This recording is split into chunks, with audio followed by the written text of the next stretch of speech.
boa tarde. História, cultura, esporte e música são os assuntos do programa desta terça-feira, 28 de janeiro, que começa agora. Conversamos primeiro hoje com os professores Hilton Silva e Elton Souza. Eles são autores de um livro e de um curta-metragem que contam a história e a atuação dos ex-combatentes brasileiros e dos pracinhas amazônidas na Segunda Guerra Mundial.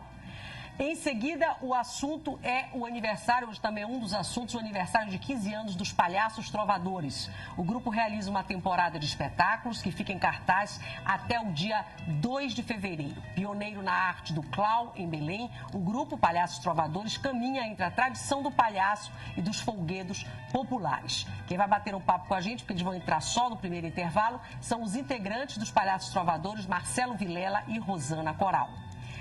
Falamos hoje também sobre o ciclismo coletivo, uma moda que tomou conta das ruas aqui da capital paraense. Criado há 1 ano e meio, o grupo Bike Belém começou com 100 ciclistas e hoje conta com mais de 4.000 integrantes. Para falar sobre esse assunto, nós recebemos Cid Camijó, que é coordenador do grupo Bike Belém, que eu já aproveito aqui e faço uma retificação, que na verdade começou há 2 anos. O grupo foi criado há 2 anos. E encerramos o programa de hoje com o talento da cantora e compositora Larissa Leite, que também vai entrar no primeiro intervalo. Com apenas 2 anos de carreira, Larissa já encontrou o seu espaço na música paraense, misturando samba com rock, jazz e reggae. Ela se apresenta agora quinta-feira no Teatro Gasômetro e vem aqui conversar um pouquinho com a gente. Quem vai me ajudar a conduzir todos esses assuntos aqui no programa é a jornalista Indaiá Freire. E você, claro, como todos os dias me ajuda. Quem participar do programa hoje já vai entrar no sorteio no finalzinho. Vou sortear o livro Por Terra, Céu e Mar e também o DVD, o vídeo sobre essa história dos pracinhas brasileiros na Segunda Guerra Mundial. Participe, que a jornalista Lara Lages está aqui para receber as suas perguntas, os seus comentários, que você sabe que podem ser feitos por Twitter, telefone, Facebook, e-mail, enfim, você escolhe. O importante é que você participe do nosso bate-papo e eu já agradeço a todos por terem vindo conversar com a gente. Como eu disse agora há pouco, eu vou dividir esse bloco entre esse assunto dos pracinhas e também a gente já fala um pouquinho do ciclismo em Belém, que virou realmente uma febre, a gente pode dizer isso. Mas vamos começar então pela história, né? Obrigada ao professor Hilton, Elton, por estarem aqui conversando com a gente. Eu queria começar falando do projeto, né? Porque vocês são professores da UFPA e como é que começou esse projeto, essa pesquisa sobre essa história dos pracinhas? Bom, esse trabalho ele começou com uma dissertação de mestrado. Sua? Sim. Eu sou professor de Educação Física no campo de Castanhal, né? Sou lotado no campo de Castanhal e no ano de 2009 os pracinhos, ex-combatentes, eles colocaram uma nota no jornal com o título dizendo que eles não iam mais participar do desfile militar de 2010, alegando falta de condições físicas. E a fotografia que apareceu no jornal, a imagem deles não era de pessoas debilitadas. Então, o professor Hilton, que ele é médico, é antropólogo, biólogo, né? E nós detectamos essa imagem e nós resolvemos fazer um estudo sobre a capacidade física deles, a condição de vida deles, né? Então, nós selecionamos alguns indicadores da capacidade funcional, utilizado na gerontologia, né? E também na área da saúde. E fomos em busca deles, fazer um levantamento onde eles estavam, quantos eles ainda existiam aqui em Belém, né? Porque a Associação dos Ex-Combatentes, que fica aqui em São Brás, ela iniciou com 50 em 1946, chegou a ter 350 e agora, mais recentemente, acho que se a gente contar aí com 20 ou 10 é muito. Mas vocês foram atrás deles para ouvir já a história deles, é isso? Não, ou o que foi? Ou porque a questão mesmo foi uma questão mais biológica? Na verdade, assim... Para eu entender melhor, porque quando você disse que viu as fotos, eles estavam debilitados e tal, eu não entendi bem. Bom, nós dois somos, digamos assim, apaixonados pela questão da Segunda Guerra Mundial, né? Pelo impacto que isso teve na história mundial, claro, e também aqui no Brasil. E a partir, então, dessa, digamos assim, dessa provocação deles, nós fomos buscar quais eram as razões que os teriam levado a não querer participar no desfile de 2010. Então, juntamos a necessidade do Elton de fazer a sua dissertação, de fazer uma análise sobre a situação física, a situação de saúde deles, né, a dissertação que ele defendeu já, e com a nossa vontade de conhecer um pouco mais sobre essa história E aí, particularmente no caso da Amazônia, porque não havia, como ainda nós, e a gente acredita que esse é um dos primeiros volumes especificamente sobre isso, né? Não há nenhum registro histórico, nem oral e nem documental ainda do ponto de vista de produção audiovisual sobre isso. Nós fizemos um levantamento bastante extensivo junto com os nossos coautores, que são os nossos bolsistas de iniciação científica lá da Escola de Aplicação da UFPA, eram naquela época, hoje alguns são universitários, e levantamos todas as informações disponíveis. Eu estive em São Paulo, no Rio de Janeiro, buscando outras informações, e o que a gente observou é que, de fato, tem pouquíssimo material, alguns artigos publicados sobre isso em revistas específicas, mas assim uma coletânea da voz deles mesmo expressando o que aconteceu não tinha sido publicado ainda. Quer dizer que vocês miraram no que viram e acertaram no que não viram, mais ou menos isso. Vocês foram atrás da questão da fisiologia deles e depois foram atrás da história, da memória dessa época. Exatamente. A história, ela decorre um pouco disso, né? O nosso objetivo inicial era efetivamente fazer uma análise da situação física e de saúde deles. Mas diante das conversas deles e da angústia deles falarem um pouco sobre a sua vida e sobre a sua história, na verdade, adiantando um pouco das coisas, a principal razão pela qual eles não queriam desfilar é porque eles se sentiam desvalorizados pela sociedade, desconhecidos.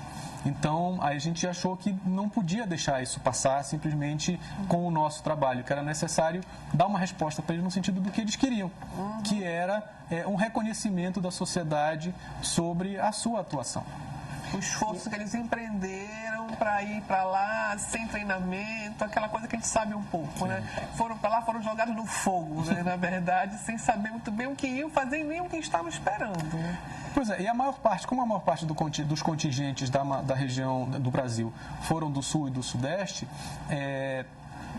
ninguém sabia sequer que se tinha mandado soldados da Amazônia para lá. Quando a gente fala sobre o esforço de guerra da Amazônia, geralmente se lembra do soldado da borracha, que é o que mais se conhece. O pessoal que veio do Nordeste para trabalhar na extração da borracha. Então, essa história ela estava efetivamente ficando esquecida. E eles estavam caindo no esquecimento e se ressentiam muito disso. Você disse que hoje são o quê? 20 que se reúnem lá no... Hoje tem menos de 20 hoje. Tem muito e aí a idade deles deve chegar ao que? A média de idade deles é 90 anos de idade. O mais idoso que eu encontrei tem 107 anos de idade. Nossa, deixa o 107? Deixa o telespectador também fazer uma perguntinha para vocês, né, Lara? Bom, aproveitando que vocês estão falando que eles se sentiram desvalorizados, o Marcos Lemos do Jurunas, ele pergunta se os pracinhas paraenses tiveram algum tipo de ajuda, benefício do governo após voltarem, né, desse período na Segunda Guerra. Bom, quando eles voltaram, eles tiveram uma outra luta, que foi a luta pelo reconhecimento do trabalho que eles tinham feito lá durante aquele período. Hoje, os que ainda resistem, digamos assim, eles todos recebem algum tipo de apoio, de benefício do governo, muitos foram aposentados, mas eles dizem que isso é uma coisa que surgiu nos últimos 30, 40 anos, que antes disso, a maioria dos que retornaram acabaram morrendo sem nenhum apoio mesmo do governo. Nós temos algumas fotos no ponto para mostrar, que aí são fotos que eu creio que estejam no livro, que faz parte da pesquisa de vocês, e aí a gente pode ir comentando. Bom, essa aí é uma imagem de Belém, né, na década de 40, que mostra um pouco de como era a nossa realidade naquela época, os nossos portos. Esse é um dos navios de transporte que levou os combatentes do Brasil, do Rio de Janeiro, para a Itália. Essa é a rendição da 148 Divisão Alemã. O Brasil, né, os pracinhas capturaram uma divisão inteira do exército alemão, junto com vários elementos do exército italiano. Foram cerca de 14 mil soldados que se renderam. Esse é o Fretter Pico, que é o comandante da divisão alemã, mostrando aí a rendição, né, aos brasileiros. Foi um dos feitos mais importantes, porque removeu muitos soldados aí da frente de batalha, né? Essa é uma cena de Belém também. O presidente Vargas, 14 de agosto, né? Antigamente. Aí são alguns dos equipamentos de combate que os pracinhas utilizavam, né? Carros de combate. Aí são os italianos, como eles eram vistos pelos brasileiros. Os italianos viram os brasileiros como libertadores, né? Diferente de outros exércitos. O próprio exército americano, em algum momento, era tido como exército de ocupação. E os brasileiros eram vistos como libertadores, até pela proximidade da língua, pela proximidade cultural. E essa é uma imagem interessante, é uma das pouquíssimas imagens que existe sobre o campo de concentração que existia em Tomé Açu. Essa é uma outra novidade também do livro. Há apenas 2 ou 3 relatos na literatura sobre a existência desse campo de concentração, que fica onde hoje é a cidade de Tomé Açu. Para lá foram recolhidos os japoneses, os italianos, os alemães, que eram considerados ameaças aqui ao solo brasileiro. Aí um acampamento dos pracinhas na Segunda Guerra, já como eles eram montados. Esse é um rádio típico daquela época, que era usado, né, para saber o que estava se passando. As pessoas não tinham televisão, as pessoas avidamente buscavam as notícias do fronte para saber quem tinha sobrevivido. Milinha Borba. A Emilinha, né? Milinha Borba, que era considerada a rainha da marinha, a musa da marinha na época, né? Alguns dos marinheiros daquela época utilizavam uma tatuagem no braço, de tanta reverência que eles tinham pela Milinha Borba, né? Esse é o barco de transporte que levava as pessoas para Tomé Açu. Naquela época só se podia chegar lá de barco. E essa é uma das razões pelas quais a região foi escolhida lá para ser o campo de concentração. Esse é o símbolo, né, da FEB, a cobra fumando. Fumando um cachimbo. Um distintivo que foi usado por um dos ex-combatentes que nós entrevistamos. E essa é uma imagem interessante, porque é de um combatente brasileiro, não é paraense, mas é de um combatente brasileiro negro que recebeu uma medalha dos americanos. E os exércitos americanos eram segregados. Os negros e os brancos não atuavam em conjunto. E era muito raro que os negros recebessem medalhas. E nosso exército era todo mundo misturado e eles ficavam muito surpresos com isso. Sem Bragança, no quartel do exército lá em Bragança. Deixa eu perguntar uma coisa. Quanto tempo durou esse campo de concentração em Tomé Açu? Ele foi de 43 até 45. Até o final. Até o final da guerra, né? Exatamente. O que eles relataram, assim, para vocês que impressionou mais nesses relatos desses ex-combatentes? Eu penso que tem muita coisa interessante, logicamente, mas algum relato impressionou mais? Alguma coisa que eles disseram que marcou mais vocês? Tem um que é meio chocante, que envolve a questão de prostituição. Mas não dá para falar agora aqui às 2 da tarde numa TV pública? Dá. É muito chocante. É chocante, porque tem o Sr. Nonato, que é presidente da associação, ele é uma pessoa que costumava ler muito, né? Costumava ler. Então, ele ficava no depósito de pessoal na Itália. E ele contou para mim que, certa vez, ele estava fazendo uma leitura no pé de uma oliveira e ele viu uma fila dentro de uma casa. Um bocado de homem numa fila. E lá naquele dia, ao final da tarde, uma italiana chegou ofegante perto dele e reconhecendo nele, assim como uma pessoa que não tivesse envolvida naquela situação lá, e fazendo referência como sendo uma pessoa boa, né? E naquele dia aquela mulher tinha tido relações com mais de 60 homens, por questões de migalhas, né? Pela questão da fome. Então, houve muitas coisas que aconteceram na guerra. Isso eu considero uma coisa interessante, porque está na memória desses homens agora com 90 anos de idade, e eles têm que ter uma capacidade para poder lidar com toda essa memória. Sim. Não só da guerra, como da vida atual, deles poderem viver até na sociedade que estão hoje, com tanta transformação. Então, isso daí eu considero assim... Porque, além da idade avançada, tem a participação numa guerra, que é um negócio absolutamente traumático. Lidar com todas essas memórias... Lidar com tudo isso. Lidar com todas essas memórias são coisas assim que a gente tem que ter não é um fácil, certo equilíbrio, né? Porque muitas das vezes, alguns deles chegaram a conversar comigo e as lágrimas descendo, lembrando de algumas coisas que aconteceram. Inclusive, com algumas pessoas, nós não pudemos nem entrevistá-los, porque os seus familiares disseram, olha, não convém conversar com eles sobre essas coisas, porque são assuntos muito emocionais para eles. E na idade que eles estão, a gente mexe tem, muito, assim, relato de alguns veteranos de guerra, não necessariamente da Segunda Guerra Mundial, mas de outras guerras, que as pessoas ficam psicóticas, têm surtos, então, assim, enfim. Eles sempre nos Estados falam, Unidos, inclusive, alguns desses problemas agora com armas, um deles era veterano de guerra, né? E aí saiu matando um monte de gente, então... Eles falam que muitos dos companheiros mesmo que voltaram para cá também depois tiveram dificuldade de readaptação à vida civil em função dos traumas que tinham vivido naquela época, né? E, assim, para mim o que chamou mais atenção foi essa necessidade que eles têm de resgatar essa história, de mostrar para as pessoas o valor, a importância que eles tiveram. Eu também tive um dos depoimentos que nós coletamos, de um deles que dizia assim: quando a gente vai abrir o desfile militar, eu já ouvi crianças e adolescentes perguntando: quem são esses velhos que estão aí na frente? O que eles têm a ver com os militares que vêm atrás? E isso naturalmente demonstra um desconhecimento da nossa história. Então, faz parte desse projeto exatamente contribuir para que essa memória e essa história não seja perdida, porque é um momento importante do nosso estado e da nossa região.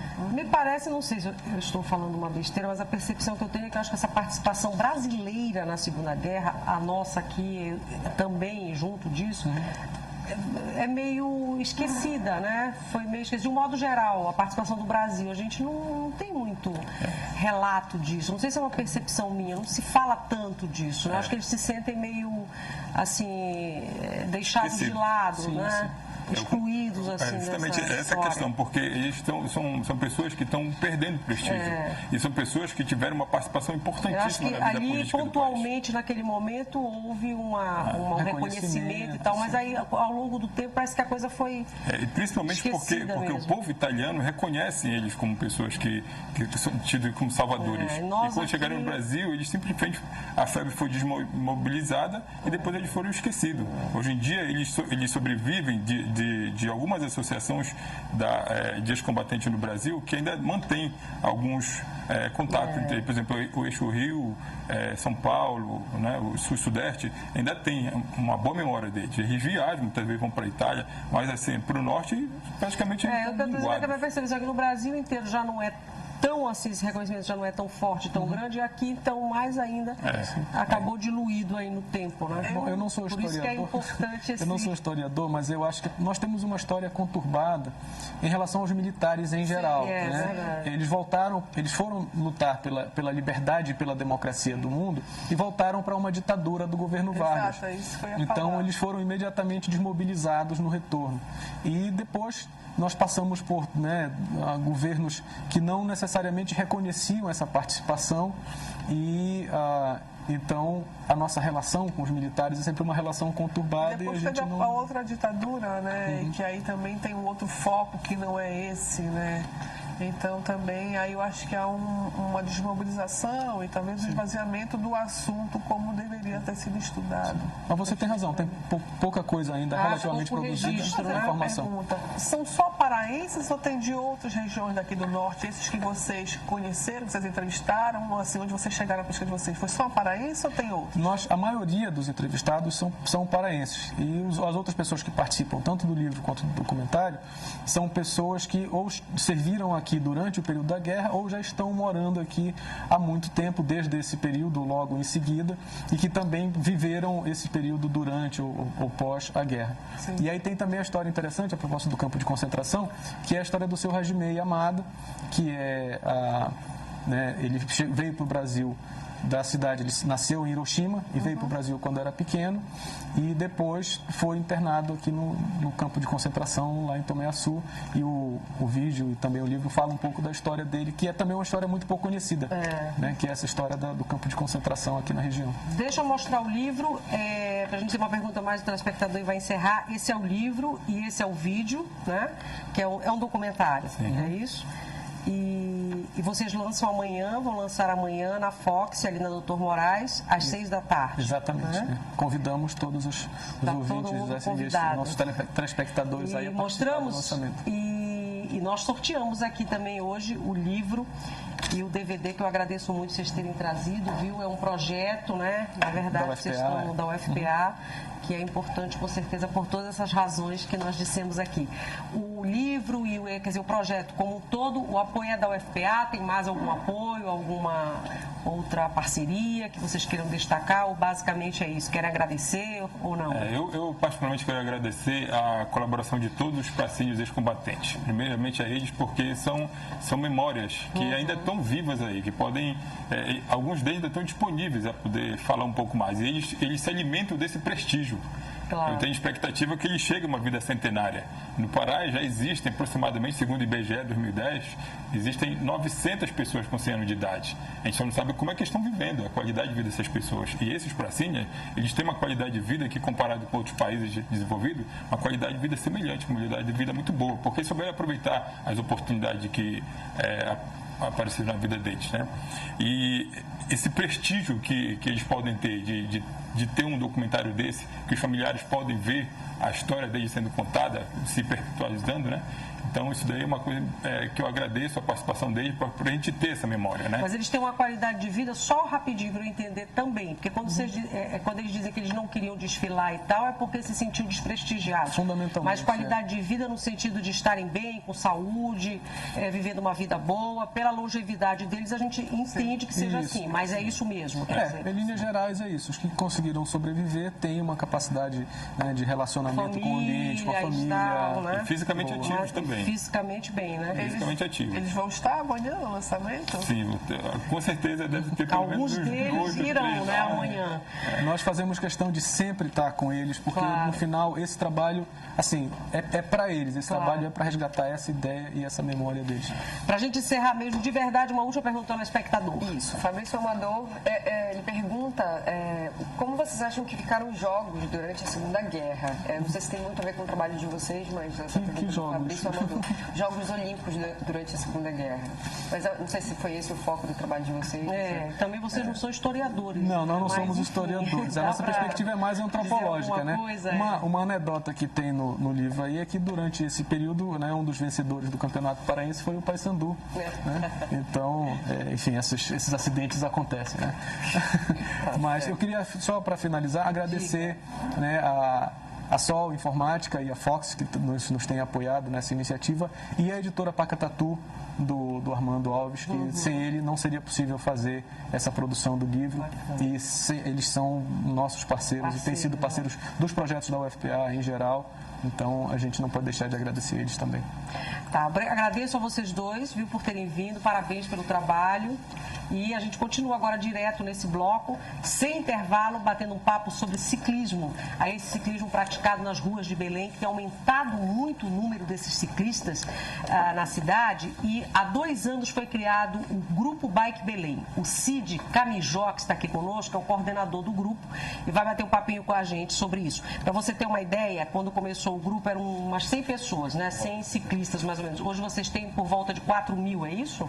Do momento que eu saí de casa para cá, eram 4.300, entrando mais gente. Seu cunhado está aí, né? Deve fazer parte. Pois é. Eu só me lembrei que dele. se deve esse crescimento, assim, Cid? Eu acho que o grupo de vocês fez um trabalho nesse sentido, uma moda no mundo, uma busca de uma vida mais saudável, dessa questão da mobilidade urbana que está se falando tanto. Por que você acha que cresceu tanto assim? Na verdade, depois de uma aula de história que a gente teve com nossos amigos aí, vamos falar do futuro, né? Já que você falou do passado, a bike é o futuro. Né? Você por muitas vezes reclama do trânsito, sendo que você é o trânsito, né? E fica naquele dilema, eu não vou deixar meu carro em casa porque é cômodo, mas também você não anda porque carro não anda em Belém. Né? Então, são vários fatores que levam a bicicleta a estar crescendo. Um deles é a busca da qualidade de vida. Né? Então, tem gente correndo, tem gente nadando, tem gente andando de bicicleta, e o que for mais interessante para a sociedade, ela vai abraçando com muita força, né? Então, o trânsito contribui para isso, para você sair desse engarrafamento, a busca da qualidade de vida, com certeza, o modismo, não vou negar que virou uma espécie de moda, né? E basicamente são esses 3 aí que vão alavancando. Daí em diante se mantém pelo próprio ciclismo, tá? Pela beleza do esporte, pelo companheirismo, pelas lutas, né? Em conquistas. Enfim, e também porque aqui nessa sala acho que todo mundo já andou de bicicleta, então não é algo estranho, né? É algo que te traz a infância e te traz boas recordações. E praticar isso novamente é maravilhoso. Deixa eu te fazer uma pergunta. Vocês andam em coletividade, em qual é o horário que vocês costumam? Assim, nós temos uma tabela estabelecida. O que acontecia em Belém antigamente, né? Você já tinha esses grupos de ciclismo, mas eles eram desorganizados. Você tinha na Marambaia, no Marizal, enfim, e ninguém se reunia. O que o Bike Belém acabou por fazer? pegar e pensar esses caras, olha, onde é que você sai, quantos vão, qual é o nível, qual é o horário, onde é o ponto de encontro, né? E a gente fez uma tabelinha. Isso ajudou os ciclistas a se organizarem e nós confeccionamos uma tabela onde tem todos esses horários, né? Eu poderia te falar todos os horários de todos os dias, mas aí seria extenso demais. Não. Vamos ver se dá tempo no final, você diz alguns deles. Não, o que eu queria saber, na verdade, é o que te levou, você é coordenador do grupo, né? Então, o que levou você a ter essa ideia, nesse momento, dizer, não, é hora de fazer um grupo, foi você e quem? Como é que te deu esse estalo e você começou? Você já praticava sozinho? Conta um pouquinho essa história pra gente. Daqui a pouquinho a gente vai mostrar algumas fotos ali. Eu já praticava, não de forma tão assídua, né? Enfim, eu andava de bicicleta como qualquer um. E quem criou o grupo foi o Renzo, que hoje nem faz parte mais do grupo, mas ele foi o criador. A ideia inicial era só que nós reuníssemos as pessoas que andavam no Parque do Tinga, que reuníssemos as pessoas que andam na rua em pequenos grupos, né? E tornássemos isso um pouco maior, até para uma questão de segurança, andar tranquilamente nas ruas de Belém. Mas você já nessa época já andava também? Sim. Na verdade já andava. Aí você também. se uniu a ele, com nós outras entramos pessoas. no grupo, formamos uma equipe de administradores e fomos levando esse projeto em frente. Cresceu muito. Por amor mesmo, por gostar desse esporte. Cresceu muito para o nosso esforço, mas também muito para aquilo que eu lhe falei. O modismo, a qualidade de vida e o caos do trânsito. Isso contribui para que todo mundo comece a aceitar essa ideia com mais força. Mas vocês começaram, e eu acho que até hoje é uma coisa muito de andar como esporte. Quer dizer, tem os horários certos que vocês saem. O que eu quero perguntar para você é se muitos do grupo, e você incluído nesse caso, andam de bicicleta normalmente, se locomovem com a bicicleta. Vocês usam para ir ao trabalho, usam para ir a um outro lugar, enfim, como é que é isso? Sim, nós temos assim, a maioria do grupo ainda não aderiu à bicicleta como um único veículo de transporte, tá? Isso aí trouxe até uns probleminhas aqui para a gente debater, que é interessante. Mas, por exemplo, você não pode convencer uma pessoa a largar o carro também e vir para a rua de bicicleta, se você tem uma questão da insegurança. Né? Eu digo, vem andar de bicicleta com a gente. Eu não, vão me roubar. Né? E aí a gente começa a formar os grupos para dizer, não vão roubar, vamos andar juntos. Você não tem ciclovias, né? Você tem ciclovias pouquíssimas, que não abrangem tanto o que a gente necessita, mas aí está aí o Renaldo também. Muitas vezes não são respeitadas as ciclovias, né? A gente vê constantemente as pessoas estacionando o seu carro na ciclovia. A gente tem uma série de fatores que realmente lutam contra o ciclismo, né? O clima meio-dia não tem condição da pessoa sair para o trabalho. Em contrapartida, Belém é uma cidade quase que toda plana, né? O pessoal não vai fazer esforço para andar de bicicleta. E aí você começa a colocar na balança, né? Eu quero me atrasar, não quero me atrasar, vou de bike, não vou de bike, tem o sol, mas tem a chuva, mas bike não tem teto, Se você aderir a essa ideia, você vai aderir também às intempéries do tempo, né? Sim. E assim a gente foi levando e tem esses pontos assim, cruciais que fazem com que as pessoas não adotem a proposta. Mas está crescendo bastante. Eu acho que está crescendo muito como esporte, assim, bem pouquinho a coisa vai mudando nessa questão da locomoção, porque assim, o que eu percebi além que no dia a dia para usar para se locomover, que eu percebo é que a classe mais baixa utiliza a bicicleta para isso. Agora a classe média, a classe alta não, utiliza como esporte, né? Isso usa para praticar esporte. Né? Vamos só trocar a terminologia que não é como esporte, seria ainda como lazer, porque isso que a gente pratica nas ruas, enfim. Vocês dizem que isso é o lazer, né? O esporte, inclusive, é um dos pontos que a gente gosta muito de abordar, que o esporte do Pará, relativo ao ciclismo, ele tem muito pouco apoio.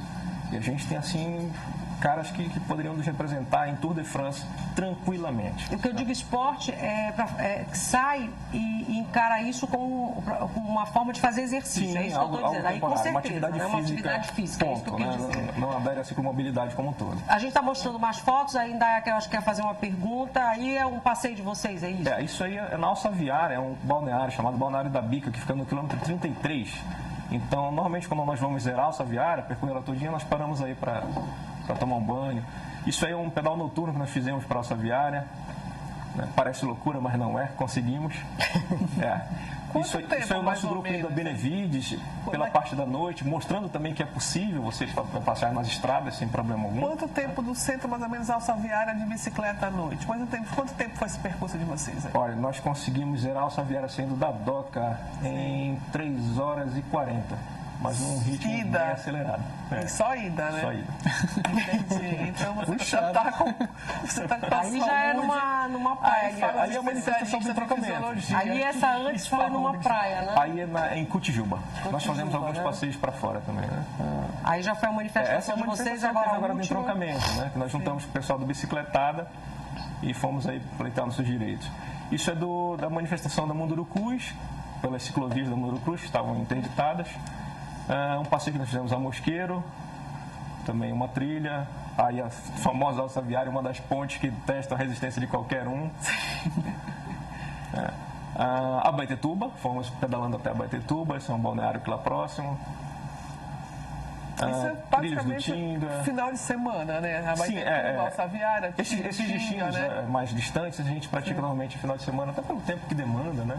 E porque tem sempre algum probleminha que a gente tem que estar preparado. Porque eu acho que a gente tem uma questão pra gente daqui, que é o clima, né? Porque, se eu não me engano, é na Dinamarca que os deputados vão de bicicleta, não circula muito carro. Acho que é lá nos países nórdicos por ali, acho que é Dinamarca, não sei. Mas tem um clima diferenciado do nosso, né? Então, assim, você ir trabalhar, os deputados vão, né? Então você vai trabalhar de bicicleta. Vocês fazem percursos urbanos dentro da cidade mesmo, aqui de Belém? Como é que vocês lidam com isso? A gente faz em estilo de loop, ou seja, a gente sai e retorna para o mesmo ponto. Até para dar mais segurança. Então, eu não tenho segurança suficiente para ir ao teu ponto de partida e voltar para casa de bike. Não tem problema. Você leva no carro, para no ponto de partida, a gente dá uma volta, para lá mesmo, você coloca no carro e volta para casa. Atividade física, tá? Então aí ele já não aderiu tanto à ciclomobilidade, ele ainda é um praticante de atividade física. Com o tempo, ele vai tomando segurança e ele já vem de casa, vai para casa, sem problema nenhum. Você disse agora há pouco que a Prefeitura de Belém, de certa forma, está tentando melhorar essa questão das ciclovias, da segurança e tal, né? Está tendo esforço. É isso mesmo? O Zenaldo, na verdade, é ciclista. Então a gente deu essa sorte de ter um prefeito ciclista. Então ele sente um pouquinho. Às vezes eu pensava até que era uma questão de, olha, uma postura dele só para ganhar votos. Não é. Ele, na verdade, pratica o ciclismo mesmo. Já o vi andando várias vezes sozinho pela cidade, sem segurança, pasme, ok? E, inclusive, dando lições de moral em quem estaciona em ciclofaixa. Né? Não é a primeira vez ou a segunda vez que eu já vi o Zenaldo brigando. Tira o carro da ciclofaixa, que é isso? Ele diz, cara, quem é você? Eu sou o prefeito. E você? Né? Então causa aquele impacto, né? Tipo, o cara tá na rua, né? E tá lutando pelos ciclistas. Então, eu percebo muito boa vontade dele. Nesse projeto do BRT aqui, muito se falou, e se falou também que teria ciclovia. Tem isso, assim, quando eu vim aqui, porque a gente trabalha, na verdade, a gente trabalha aqui e tem BRT na frente, né?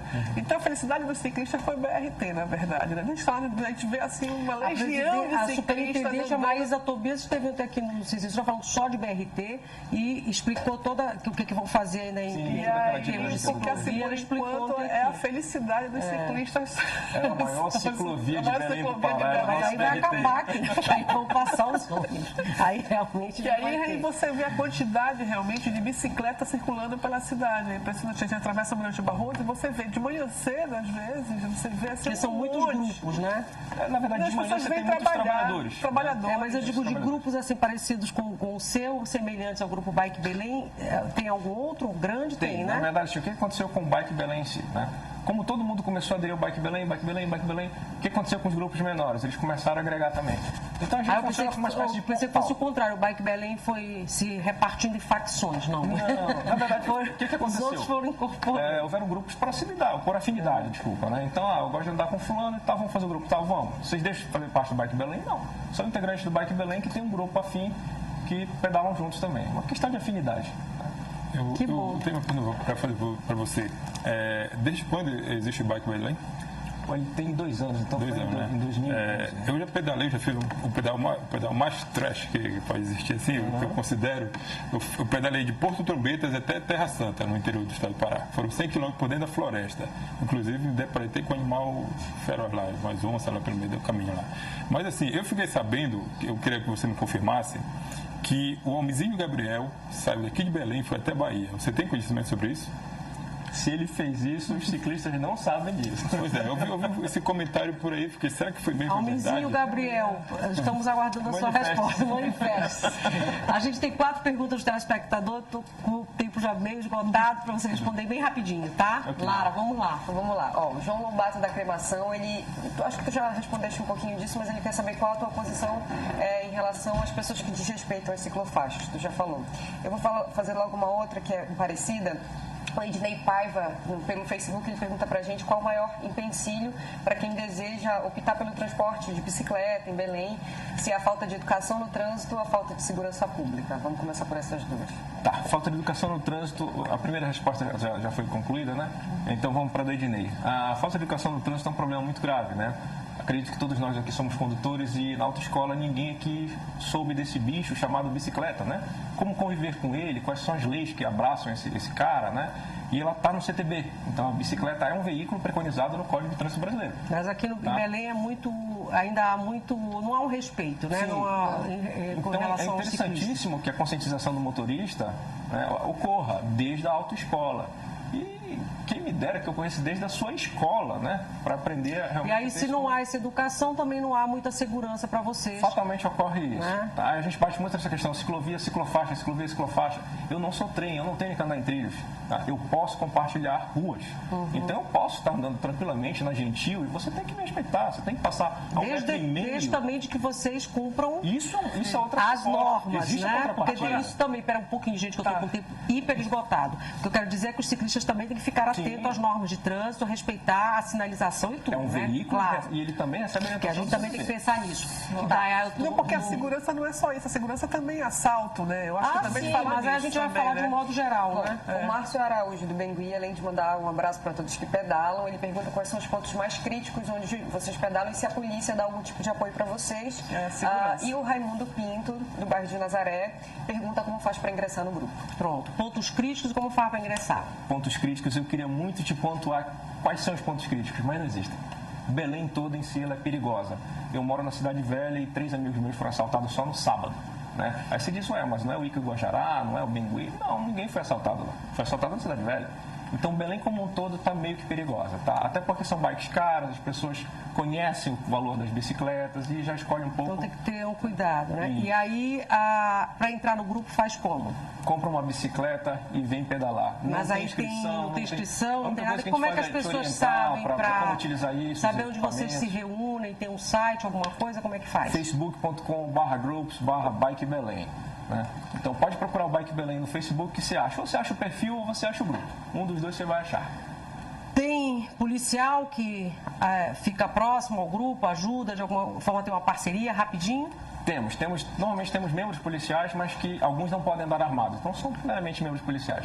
E mesmo que andasse, agir, né, nesse momento, se houvesse um momento de embate com um bandido, alguma coisa assim, é dispensar 2 vezes. Porque é um conglomerado de pessoas, então um tiro errado ali é uma consequência desastrosa. Cid, te agradeço você ter vindo, viu? Que agradeço. Espero que o grupo cresça mais ainda, mais pessoas passem a andar de bicicleta em Belém de forma civilizada e segura para todos nós, para melhorar o trânsito. Fechamos, Lara? Fechamos. O telespectador. Agradeço aos professores por terem vindo, viu? Já que todo mundo vai sair nesse intervalo, a Indaiá fica aqui com a gente. E você também, claro, continua batendo papo hoje aqui ao vivo no Sem Censura Pará. No próximo bloco vamos falar sobre os 15 anos dos Palhaços Trovadores. Ainda tem música também no finalzinho do programa, com uma jovem cantora paraense, a Larissa Leite. Tem muita coisa boa ainda pela frente. Fazemos intervalo e voltamos já já.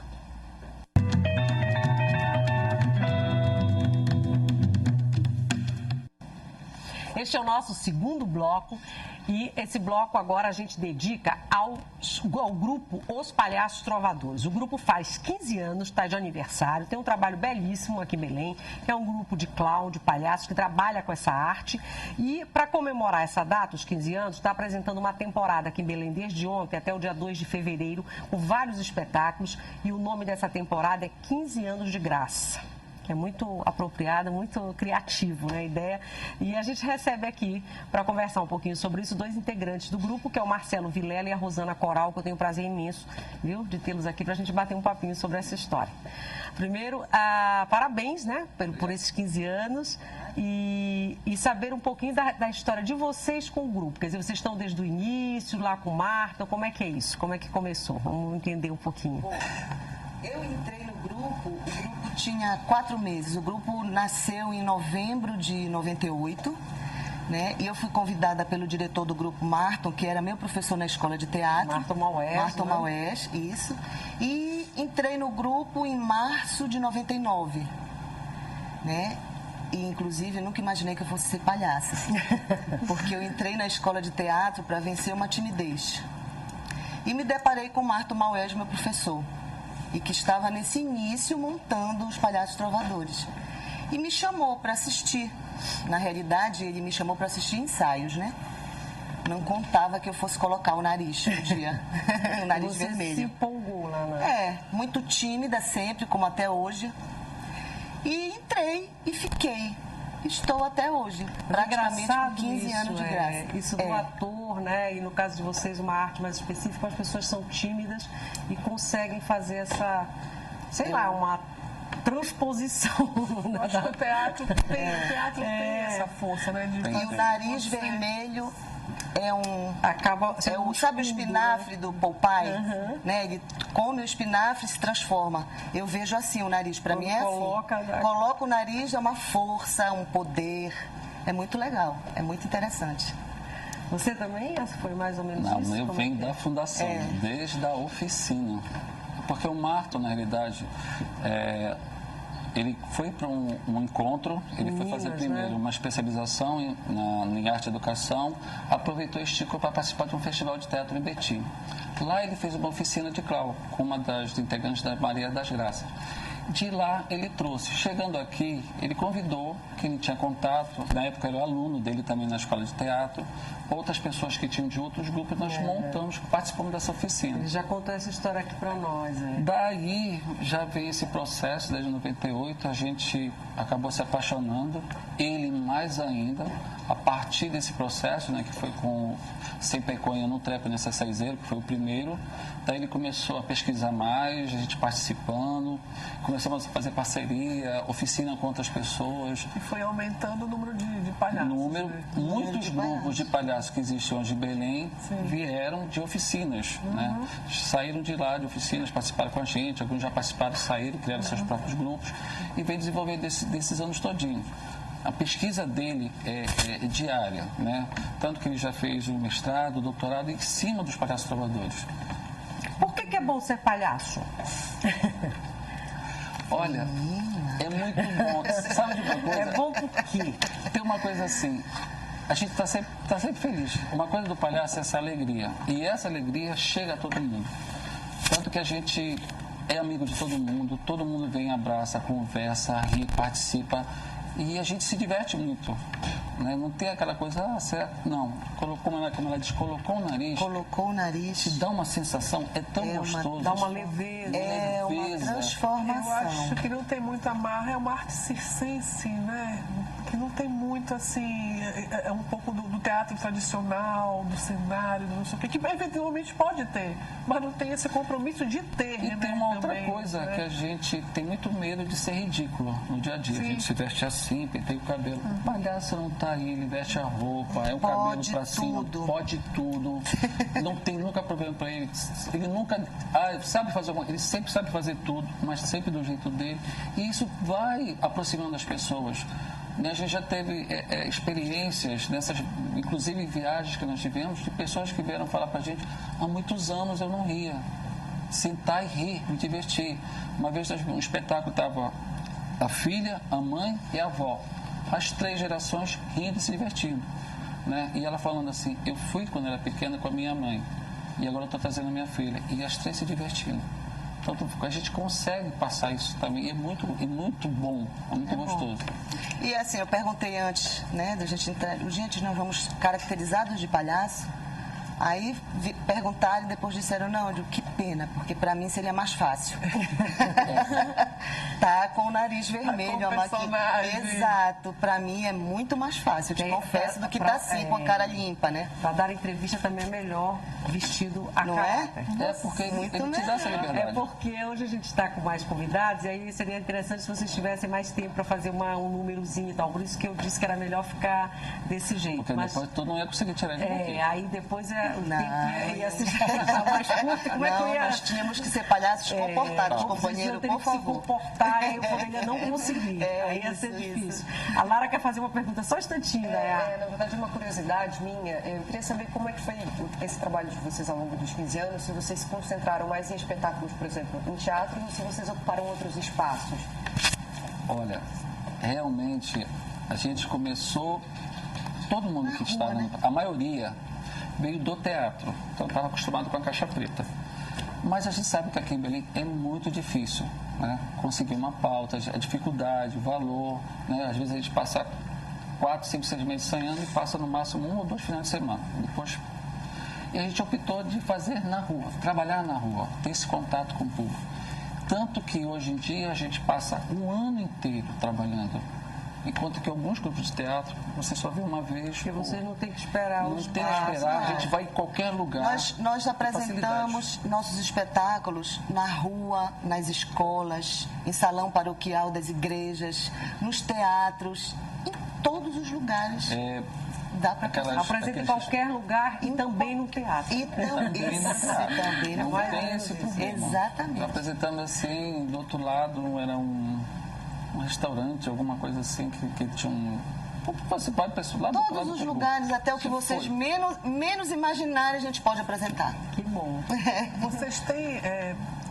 depois ela pode falar também, alguma marca do personagem, vai identificar o personagem, diferenciando dos outros palhaços? Vocês têm isso entre vocês? Tem. Assim? Cada um tem uma característica. Qual é o nome de vocês? Qual seria essa característica, assim, tua e a tua, assim, dentro do conjunto Palhaços Trovadores? E aí o nome, né? Porque vocês têm... Assim, ela vai falar o personagem. O nome da minha palhaça é Bromélia.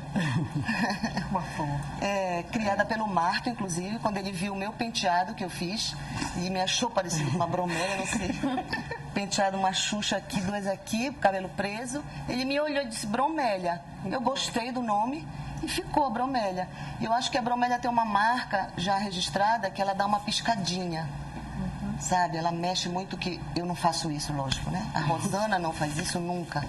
E a Bromélia dá aquela piscadinha. Então, eu acho que essa piscadinha tá ficando famosa na Bromélia. Bromélia paquera. Ela dá uma olhadinha, dá uma paqueradora. Ela adora paquerar. O Marcelo já falou. Mas ela só paquera. Ela adora, ela olha, é um espetáculo.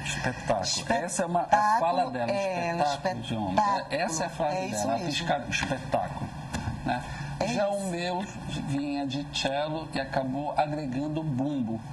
Como eu toco o instrumento de percussão, principalmente o bumbo, ficou agregado bumbo, cello. Aí também bacana. Foi. Né? E cada um realmente tem as suas características. E tem a tua personalidade, né? A tua do palhaço bumbo cello. Além de tocar bumbo, a característica dele é uma voz, ele tem uma voz muito aguda. E ele é mais elétrico, diferente do que é o Marcelo. Ele é muito elétrico, ele mexe com um lado com o outro, agitado, que o Marcelo já não é tanto. A Larissa quer fazer uma pergunta, conhece os Palhaços Trovadores? Já ouviu falar, já viu o trabalho deles? Na verdade, eu não queria fazer pergunta, eu queria indicar eles. Que bom, então. Para todas as idades, todas as gerações, porque eu já vi o espetáculo deles e me encantei e vou também. Então tá aí, pronto. Nesse final de semana, com certeza. Vai participar. Quantos são vocês ao todo? Quer dizer, num espetáculo assim, quantos palhaços ficam na... Atualmente nós estamos 15. em... Na realidade, nós somos 16. Mas aí quando tem espetáculo, todos vão, geralmente, assim? Sim. Porque é muita gente. Aqui a gente está até mostrando ali. Esse daí já é o espetáculo com os bonecos, né? E só são 5 palhaços fazendo. Esse qual é o espetáculo? É o menor espetáculo da Terra, né? Que é uma mistura de clown com os bonecos. Teatro de bonecos. E quem dirigiu a gente do espetáculo foi o Aníbal Pacha. Né? Vocês misturaram. Normalmente, aí uma foto, né, da plateia, a gente sempre teve. Sempre tem um fora. público. E interessante fora bacana, daqui, né? Seus espetáculos foram fora. A maioria dos nossos espetáculos são os integrantes inteiros em cena, todos em cena, né? Qual é o mais escrachado, assim, palhaço? Eu perguntei quantos eram em cena, muito para perguntar isso, assim, qual é o palhaço mais escrachado? Atrevido, mais... O mais tem a pirulita é bem escrachada. Feijão. Exato, que é a pirulita é a Sônia, o feijão é o Marcelo David. Esse daí são fotos do quarto encontro de palhaços que aconteceu aqui em Belém. Esse é o Simeone, o Simeone que veio com o Lume, né, o espetáculo, né, a Espirulina, Silvia Leblon, lá no gasômetro. São algumas fotos de espetáculos, mas... Aí também vocês. O feijão, aquele segundo. Esse aqui é o Ricardo. Esse é o Ricardo, o feijão, a pipita e uma macaxeira. É só assim, meu nome. Aquela dali Aurora. é Chuchubilô. Lá, Aurora. Chuchubilô. Aí, Neguinha. Tem a Neguinha. Pipita. O Marco é o Tilinho, né? Aquele lá de vermelho sou eu. Sim. A Aurora lá em cima. O Marto aqui. O Marto aqui, lá de chapéu vermelho sou eu. Mas a Rosana não tá aí, não. Não, nessa aí não. Esse espetáculo que vocês apresentam hoje, que faz parte dessa temporada 15 anos de graça, é Boi do Romeu, o Boi do Romeu no Curral da Julieta, não é isso? A mistura do Boi Bumbá com a história do Romeu. Faz a mistura de um clássico com o folclore popular. Exato. É isso? Espetáculo? É isso. Hoje às 6 da tarde, não, lá às 20. Nas 20, desculpa. Aí que eu confundi com outra pauta passada. É às 8 horas da noite no Cláudio Barradas. Vamos ter a semana inteira, cada dia. Hoje tem o Boi do Romeu no Curral da Julieta, amanhã vai ser o Amor Palhaço. Quinta-feira será o Reprises, depois nós pulamos para o sábado, que vai ser o menor espetáculo da Terra, e domingo o encerramento com o Abre Alas, que é um de carnaval. Na sexta-feira vai ter um encontro na Casa dos Palhaços, que a gente chama, vai ser o Cabaré Clau, que vão ser várias atrações, não é específico só. A Casa do Palhaço fica onde? Na Piedade, 533, esquina da Tiradentes. Bem de esquina, a casa não tem o que errar, porque tem uma pintura de uns palhaços na parede, bem na esquina. Muro. Você escolhe a Tiradentes com Piedade, a Piedade com Tiradentes. Onde você for, você chega lá. Exato. Chegou. É bem de esquina. E a gente sempre tem programação ali na nossa casa. E aí, na Casa do Mar. E aí no sábado é que vai haver esse encontro. Então. Não, na sexta. Na casa. Quer dizer, terça, quarta, quinta, sábado e domingo, lá no Cláudio Barradas. Apenas na sexta, que vai ser na Casa dos Palhaços. Sempre o mesmo horário, 20 horas. Sempre 20 horas. Domingo também, 20 horas ou mais cedo? 20 horas. Porque como botou a programação para não ter problema. Para ninguém dizer, não pude ir, porque não sei o quê. 8 horas é um horário mais... Só uma última pergunta. A gente também tem uma imagem do palhaço, apesar da alegria, que é o que caracteriza o palhaço, de uma certa melancolia, né? Em alguns palhaços, pelo menos, isso é muito forte. E eu vendo as fotos agora, eu vi um deles que agora não sei o nome, que eu senti algo meio de melancólico, na maquiagem, né? Tem isso também, quer dizer, tem um lado mais, os palhaços de vocês são absolutamente alegres, divertidos, ou tem um lado assim meio melancólico, uma coisa meio... Tem a ver muito com a própria estrutura do palhaço. Tem aqueles que são mais calmos, não são muito de rir. Existem palhaços que não gostam de rir. Mas se você vê os comediantes antigos, Buster Keaton, que ele não ria, aquele tempo todo sério, você vai encontrar palhaço desse tipo, mas é a estrutura que ele criou. Mas vocês no grupo não primam muito por esse estilo, digamos assim, né? Não, mas eu acho até que tem alguns que tem, por exemplo, eu me acho um pouco melancólica. A bromélia muito raramente, mas às vezes acaba, né? Por exemplo, eu acho que a gente tem talvez menos palhaços com essa característica de melancólico, mas eu acho que na hora que a gente está em cena, a maioria é mais pro lado alegre, alegre. Exato. Então, salve os palhaços, os trovadores, parabéns pelo trabalho de vocês. Obrigada. E que vocês continuem muitos e muitos e muitos anos alegrando as nossas vidas, as vidas das crianças, que a gente fala em palhaço, lembra logo em criança, com certeza, as nossas crianças. Obrigada por terem vindo, vocês vão continuar com a gente aqui, porque ainda tem mais um bloco. A gente vai conversar sobre música e ouvir um pouquinho a Larissa Leite, que é uma jovem cantora, compositora paraense, que faz uma mistura bacana, ela pega o samba e mistura com outros ritmos, outros gêneros, e você vai gostar com certeza. No próximo bloco a gente bate um papo com ela.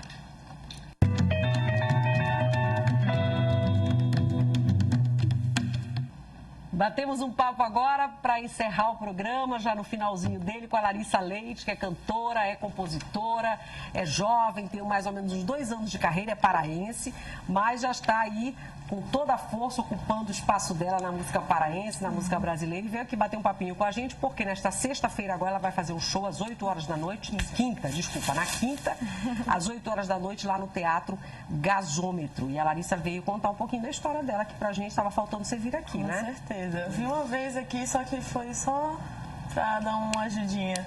Você veio acompanhando outra, né? Pessoa. Porque, assim, para falar da tua carreira é a primeira vez. Primeira né? vez. Então, conta pra gente como é. A informação que eu tenho aqui é que você agora está com 19 anos, é isso? É isso. Nossa, muito novinha. Então, isso. conta como é que foi essa história. Como é que começou esse teu entusiasmo pela música? Você resolveu ser cantora, compositora e tal? Bom, esse meu entusiasmo veio de sangue, né? A família do meu pai toda sempre se reunia aos domingos para ficar tocando violão, fazendo seresta. Então, eu sou apaixonada por seresta, desde pequena. Samba, choro, jazz. Então, eu sempre quis ser cantora, desde os 8 anos, quando eu gravei uma música do Toquinho, Aquarela, que meu tio tem um estúdio. E eu vi que eu queria isso, desde pequena eu sabia que eu ia batalhar. E você viveu num clima assim, né? Quer dizer, já conviveu com isso tudo. Favoreceu, né? Com certeza, com certeza. Mas aí quando é que você resolveu, assim, estudar música ou se aperfeiçoar e dizer, eu quero encarar isso como algo profissional? Como é que foi? Eu comecei com coral com 11 anos. Mas assim, eu nunca tive um estudo de música. Eu acho que o meu estudo é da rua mesmo. Veio de observar, sabe? Então, eu comecei realmente a cantar na noite com o meu grupo de samba, um grupo de samba que eu tinha, que era o Gamboa, que até o violonista que tocava comigo está tocando agora, nesse novo projeto. E eu sempre ia pro lado do rock, eu sempre queria rock, fazer uma banda de garagem, sempre coisa de adolescente.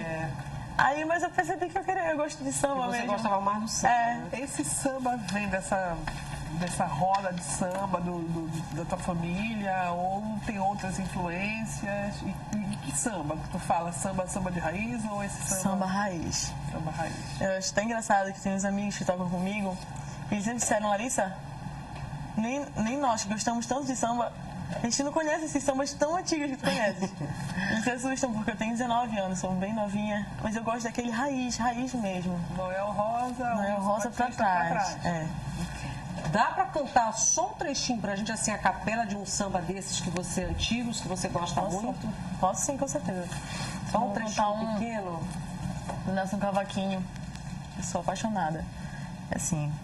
Sei que amanhã, quando eu morrer, os meus amigos vão dizer que eu tinha um bom coração. Alguns até hão de chorar e querer me homenagear, fazendo de ouro um violão. Mas depois que o tempo passar, sei que ninguém vai se lembrar que eu fui embora.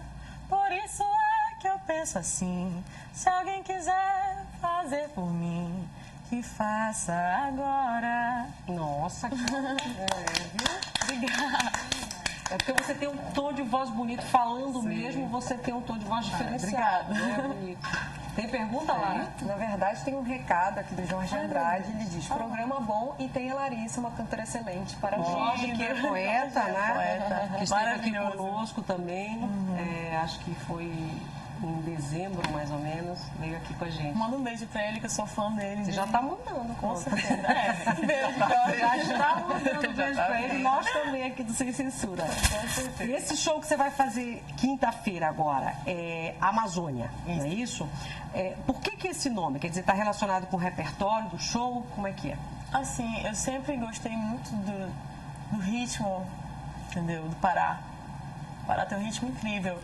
E eu sou muito, assim, regionalista, gosto muito do que tem nosso aqui, né? Então, eu quis enfatizar no meu show. Vai ter muita percussão, entendeu? Então, vai ter muito batuque, vai ter... Mas aí é samba, o repertório, como é que é? Você vai misturar tudo? Vamos misturar. Como é que vai ser? Você vai misturar o quê com o quê?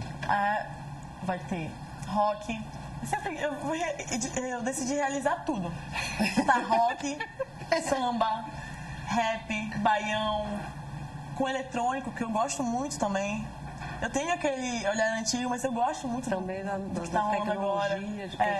Então eu resolvi misturar tudo, colocar nas minhas músicas e nas músicas dos meus amigos o que eu gosto.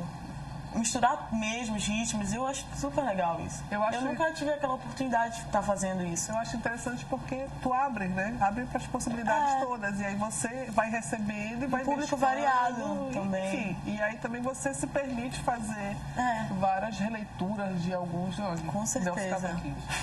E porque você tá novinha, tá começando, dá para experimentar bastante, né? Isso até também. Você ainda dizer, não, eu quero fazer isso. Até eu achar minha identidade. Claro, dá até aí uma vida inteira para você ainda. Com certeza. Um bom tempo para você dizer, não, é isso que eu quero mesmo e tal. Mas continuar na música parece que é isso que você quer mesmo, né? Eu estudo arquitetura também, mas a música é amor, paixão. É a música que você gosta. Larissa, quem vai te acompanhar nesse show? Se você quiser também agradecer alguma parceria, aproveita para fazer. Bom, a banda base vai ser composta por Adriano Souza na bateria, Rafael Azevedo no baixo, Paulinho Poca no violão e na guitarra. Bom, o Bernardo Pinheiro, ele é o diretor musical e o DJ, ele faz programações. Alexandre Pinheiro no sax e na flauta. E o JP na percussão. Tem parceria? Alguém te ajudando? Com patrocínio? certeza. Quem é que é? Rapidinho, diga lá. São várias pessoas estão me dando um apoio bacana. Patrocinadores, Refivel, Ignor, Guarda e Cia. Os apoiadores são a Fundação Tancredo Neves, musicaparaense.org, Na Figueiredo, Parque dos Igarapés, Pizza Mais, Espetaria Nazaré. Essa lista toda de patrocinadores, essa grande... Agora eu fiquei com medo. Se fosse essa pequenininha aqui em cima. Tomara que eu não gagueje. Vamos lá. A Casa da Cultura Digital do Pará, Traumas Vídeos, Bar Meu Garoto, Salão da Lene, que tá salvando meu cabelo aos poucos. Bom, Sereia Artesanato, a Via Hippie, a Tita Maria, que é incrível. A Media Solution, Produções e Cia e M Cubo Soluções. E mais um. Realizações Reis e Rainhas, Secult e Governo do Estado do Pará. Maravilha. Conseguimos, então, terminar a lista. Eu queria mandar um beijo pra Natália. Então, mande um beijo. Aproveite aqui, mande aqui pra essa câmera. Natália, beijo. Azul, vocês estão me dando apoio maravilhoso. Reforça só a data. Sim, a gente vai dizer isso lá. Amazônia. Quinta-feira, né? Ela só quer misturar. É assim? Ela só quer misturar? Ela só quer misturar. Então, o nome do show é Amazônia, Ela Só Quer Misturar, 8 horas da noite no Teatro Gasômetro, quinta-feira, agora depois de amanhã. E pra quem não sabe, o Teatro Gasômetro é no Parque da Residência, já me perguntaram. Então, pronto, é aquele teatro lá dentro do Parque da Residência, Larissa Leite. Agora a gente vai fazer um intervalo rapidinho e volta com a Larissa cantando um pouquinho pra nós, pra encerrar o Sem Censura ao Pará de hoje.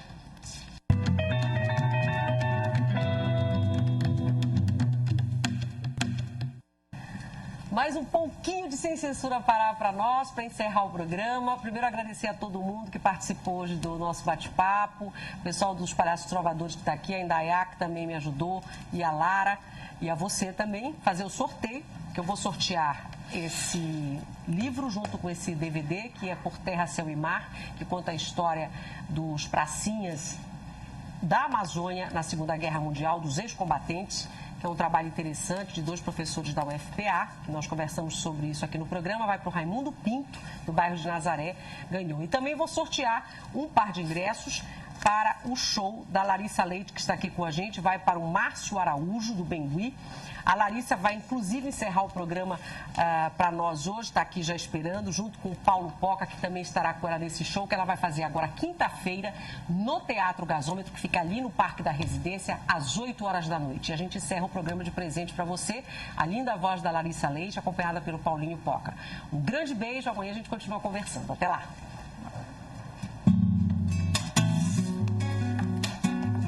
Vamos jogar Caldeirão, né? Ela na rua Caldeirão, esquina com um prato de feijão, que mora a Aurora que chora, cortando a cebola e o agrião. Se ela quer pimenta pra queimar, se o molho dela tem açúcar pra incrementar, o que ela faz para o povo conquistar, pois sua boca já tomou todo o meu paladar.